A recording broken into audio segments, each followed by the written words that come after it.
Hello students, issue of debenture for consideration other than cash की बात करेंगे आज हम।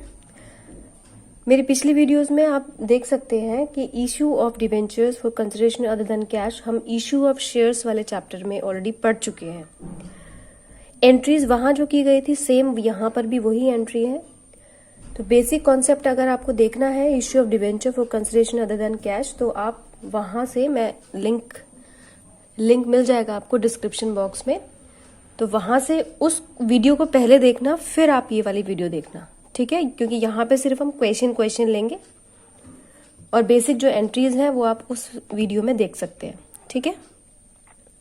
तो यहाँ पे मैं आपको एक बार याद दिला देती हूँ कि हमने क्या एंट्री की थी कि issue of debenture for consideration other than cash का सबसे पहले मतलब आप ये देखो कि अदर देन कैश यानी कि शेयर्स दिए जा रहे हैं, अदर देन कैश नहीं मिल रहा, तो फिर क्या मिल रहा है बदले में? या तो कोई एसेट है या फिर बिजनेस को टेक ओवर किया जा रहा है, ठीक है।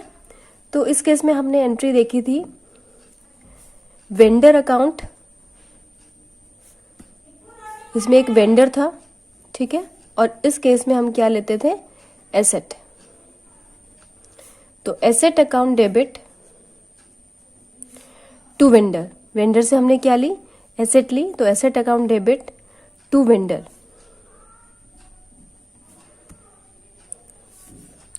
दूसरी एंट्री में हम वेंडर को शेयर्स देते थे और यहां पे हम देंगे डिबेंचर्स, ठीक है। तो जितने भी परसेंटेज वाले इंटरेस्ट, ये इंटरेस्ट होता है, जितने भी इंटरेस्ट वाले डिबेंचर्स हैं, नाम यहाँ पूरा लिखना पड़ेगा, 9% या 10%, यहाँ पे मैं 9% ले लेती हूँ फॉर एग्जाम्पल। तो 9% डिबेंचर अकाउंट,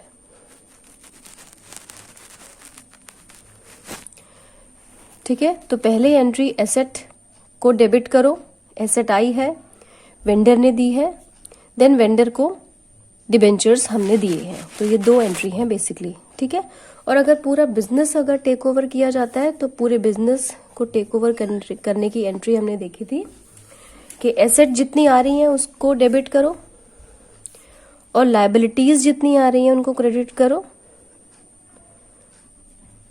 ठीक है। और यहां पे फिर से मैं 9% ले लेती हूं डिबेंचर्स अकाउंट। अगर ये साइड हमारी ज्यादा है और ये साइड कम है तो इट मीन्स ये गुडविल का केस है, तो गुडविल को आप डेबिट करोगे। और ये साइड ज्यादा है और ये साइड कम है तो आप यहां लिखोगे कैपिटल रिजर्व, ठीक है। इसको मैं यहां पे हाईलाइट कर देती हूँ। दोनों में से कोई एक ही केस होगा, दोनों केस नहीं हो सकते। तो या तो ये होगा या फिर आपका कैपिटल रिजर्व होगा, ठीक है। तो एग्जाम्पल ले लेते हैं।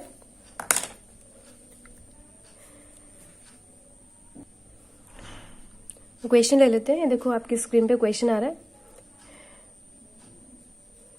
जॉय लिमिटेड, क्वेश्चन नंबर 13 है ये टीएस का। Joy limited company bought a building of ₹9 lakh, ठीक है, and the consideration was paid by issuing 10% debenture of the nominal value of 100 each at a discount of 10%, ठीक है। तो यहां पे हमने बिल्डिंग खरीदी है और बदले में क्या दिए हैं? डिबेंचर्स दिए, लेकिन वो भी डिस्काउंट पे। अगर 100 रुपए का डिबेंचर है तो डिस्काउंट पे हमने दिया है, मीन्स 10% लेस करना पड़ेगा, मीन्स 90, ठीक है। तो सबसे पहले एंट्री एसेट टू वेंडर,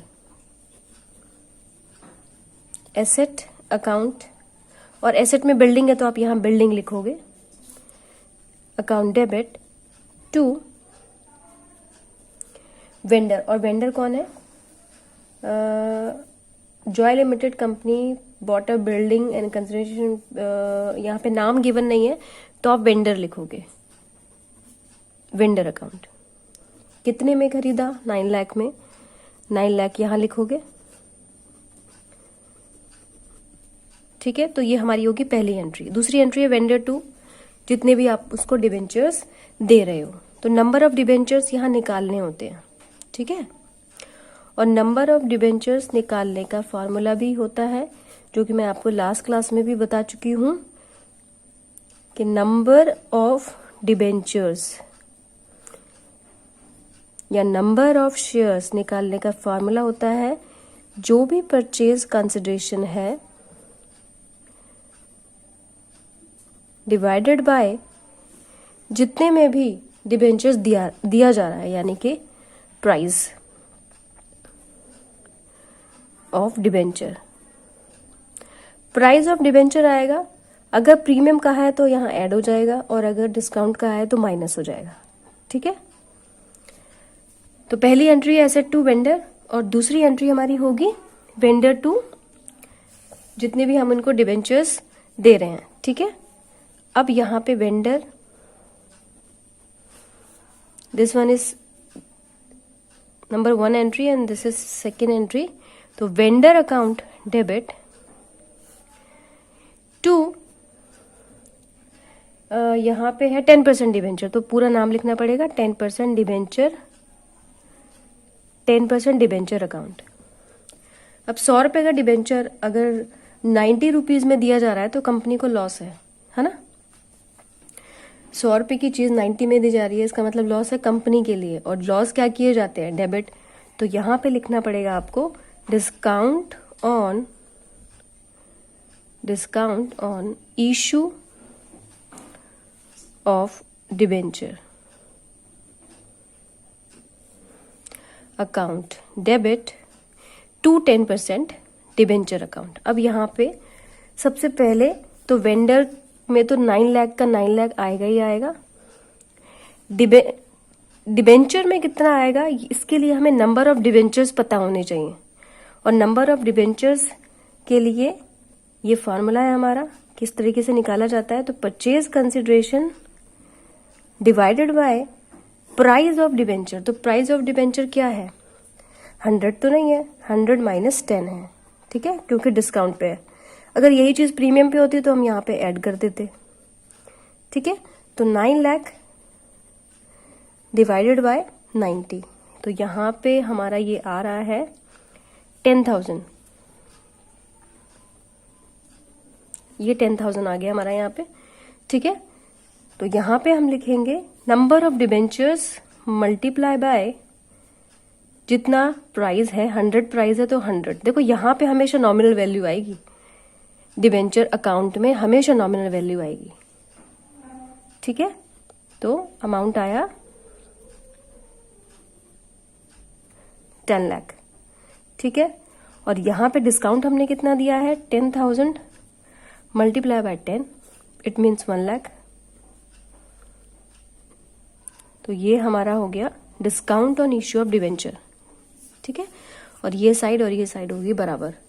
तो ये 2 एंट्रीज हैं जो हमने की हैं, वेंडर असेट टू वेंडर और वेंडर टू डिबेंचर।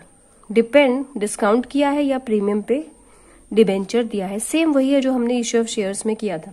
एक और क्वेश्चन ले लेते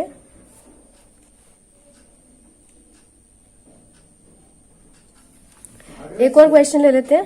देखिए क्वेश्चन आ रहा है आपकी स्क्रीन पे। वाई लिमिटेड, क्वेश्चन नंबर 14 है ये टीएस का। वैसे Y limited purchase established business 2 lakh payable at 65,000 by cheque and the balance by issuing 9% debenture 100 each at a discount 10%। अब यहाँ पे पेमेंट भी की गई है, 65,000 पेमेंट भी यहाँ पे की गई है। तो यहाँ बिजनेस परचेज किया है तो सन्ड्री एसेट लिख लेते हैं यहाँ पे,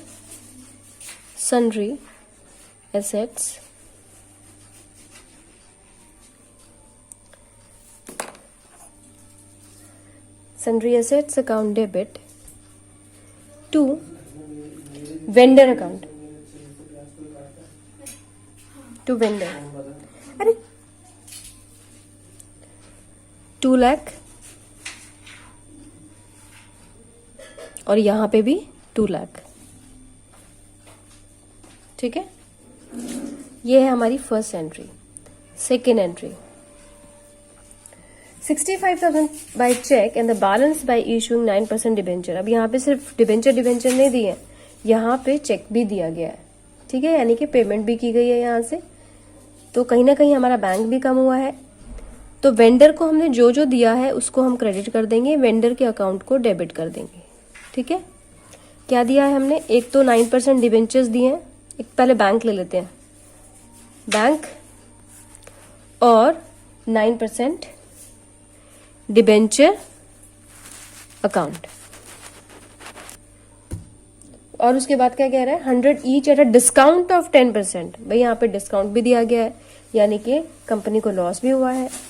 10% है, मीन्स 10 रुपीज का लॉस हुआ है। तो यहाँ पे discount on issue of debenture भी लिखना होगा। Discount on issue of debenture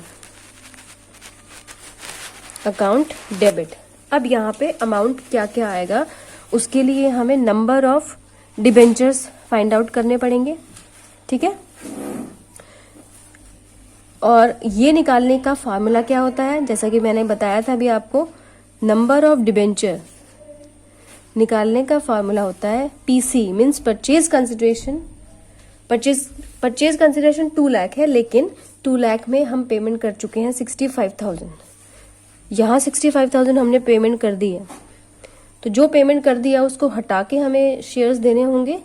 तो यहाँ पे 2 lakh minus 65,000 divided by issue price. अब इशू प्राइस कितना है, 100 नहीं है, डिस्काउंट भी है, मीन्स 90 है, ठीक है। तो 1,35,000 divided by 90, it comes 1500 debentures, ठीक है। तो यहाँ पे 2 लाख में से इतना पेमेंट कर दिया, तो 1500 डिबेंचर्स हम इनको देंगे। तो 1500 मल्टीप्लाई बाय 100 आएगा यहाँ पे, ठीक है। नॉमिनल वैल्यू आती है यहाँ पे, ओके। तो ये आ गई यहाँ पे नॉमिनल वैल्यू 1,50,000। और यहाँ पे 1500 के हिसाब से इतना हमारा नुकसान भी हुआ है, तो 1500 यहाँ आएगा, 15,000 यहाँ, ठीक है। और वेंडर को तो टोटल 2 लाख देना ही देना है, ठीक है। अब 2,15,000 इसको ऐड करोगे तो 2,15,000, और इसको भी ऐड करोगे तो 2,15,000 ही आएगा। And this is the last entry, okay. First entry में आपको सन्ड्री एसेट को डेबिट करना है, वेंडर को क्रेडिट, और फिर वेंडर को आप जो जो दोगे वो फिर चाहे बैंक हो, आपके बिल्स पेबल हो, 9% डिबेंचर्स हो, सब आप क्रेडिट कर दोगे, ठीक है। लेकिन नंबर ऑफ डिबेंचर्स निकालना बहुत जरूरी है, क्योंकि नॉमिनल वैल्यू में नंबर ऑफ डिबेंचर्स ही आएगा, ठीक है। एक और क्वेश्चन ले लेते हैं। Well being limited took over asset 9,80,000। अब यहाँ पे एसेट और लायबिलिटी दोनों टेक ओवर की गई है, पूरा बिजनेस टेक ओवर किया गया है of SDR limited at an agreed value 9 lakh. तो सबसे पहले entry asset account debit, asset ली है और क्या लिया है, लायबिलिटी। तो लायबिलिटी को क्रेडिट करना पड़ेगा, लायबिलिटीज अकाउंट क्रेडिट करना पड़ेगा। और HDR limited at an agreed value, to vendor आता है यहाँ पे, तो टू वेंडर यहाँ पे आएगा ऑफ SDR लिमिटेड। तो यहाँ पे आपको लिखना पड़ेगा HDR लिमिटेड। अब यहाँ पे आपको वैल्यूज पुट करनी है। 9,80,000 परचेज आपकी एसेट है, 9,80,000, ये यहाँ लिखोगे आप।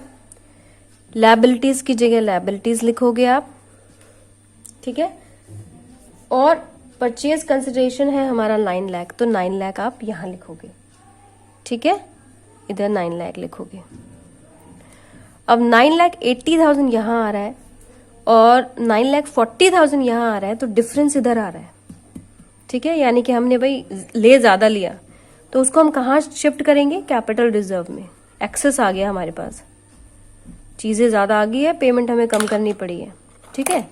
तो ये गैप मैंने इसलिए छोड़ा था कि भैया गुडविल आएगा तो मैं यहाँ गुडविल लिख लूंगी, लेकिन अगर नहीं है तो कोई बात नहीं, कैपिटल रिजर्व आया है यहाँ पे। मैं इसको हाईलाइट कर देती हूँ, ये कैपिटल रिजर्व यहाँ पे आया है। तो कितना डिफरेंस लेंगे यहाँ पे, जितना भी डिफरेंस है, 40,000 डिफरेंस आ रहा है यहाँ पे, तो 40,000 लिख लोगे आप। तो this will the first entry. अब सेकेंड एंट्री कौन सी होगी, वेंडर को जो आप दोगे वो सेकेंड एंट्री होगी। और वेंडर कौन है इस केस में, HDR है। तो HDR लिमिटेड अकाउंट डेबिट, क्या दे रहे हो उसको, क्या दे रहे हैं यहाँ पे, सिर्फ डिबेंचर्स ही दिए जा रहे हैं, ठीक है। कितने प्राइस पे, 100 ईच एट अ प्रीमियम 20%। ओहो, तो यहाँ पे प्रीमियम पे दिया जा रहा है। तो SDR limited to 9% debenture account, अब प्रीमियम पे दिया जा रहा है, मतलब 100 रुपए का डिबेंचर 20% प्रीमियम पे दिया जा रहा है, मतलब 120 पे दिया जा रहा है। तो कंपनी के लिए तो फायदा है, और फायदे को हम कहाँ डालते हैं, सिक्योरिटी प्रीमियम रिजर्व में, जैसा कि हमने शेयर कैपिटल वाले चैप्टर में भी देखा था। तो सिक्योरिटी प्रीमियम रिजर्व। अब यहां पे अमाउंट क्या क्या लिखा जाएगा, तो SDR में तो हमें 9 लाख लिखना ही होगा। यहां पे कौन कौन सा अमाउंट आएगा, 9% डिबेंचर अकाउंट में क्या अमाउंट आएगा, इसके लिए आपको number of debentures find out करने पड़ेंगे। और number of debentures find out करने के लिए हम क्या करते हैं, परचेज कंसिडरेशन लेते हैं और उसको डिवाइड कर देते हैं इशू प्राइस से। इशू प्राइस हमारा 100 नहीं है, 100 प्लस 20 है, मतलब 120। तो 9 लाख डिवाइडेड बाय 100 प्लस 20 हो जाएगा आपका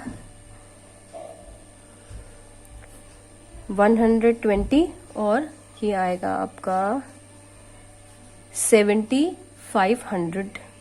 तो ये नंबर ऑफ डिबेंचर्स हैं, और यहां पे वैल्यू लिखने के लिए आपको ये फाइंड आउट करना ही पड़ेगा, ठीक है। तो 7500 मल्टीप्लाई बाय 100 और 7500 मल्टीप्लाई बाय 20, ठीक है। तो यहां आएगा आपका 7,50,000 और यहां पे आएगा आपका 1,50,000। तो ये पूरा हो गया हमारा 9 lakh. So this will be the second entry.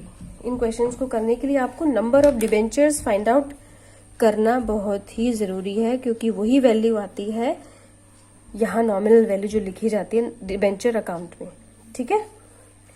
तो इस तरीके से क्वेश्चन आते हैं आपके एग्जाम में, other than cash, issue of debenture other than cash के सिमिलर है जो हमने शेयर इश्यू ऑफ शेयर्स वाले चैप्टर में किया था। इसकी प्रैक्टिस कीजिए, एक क्वेश्चन आपके एग्जाम में जरूर आएगा ये, ठीक है।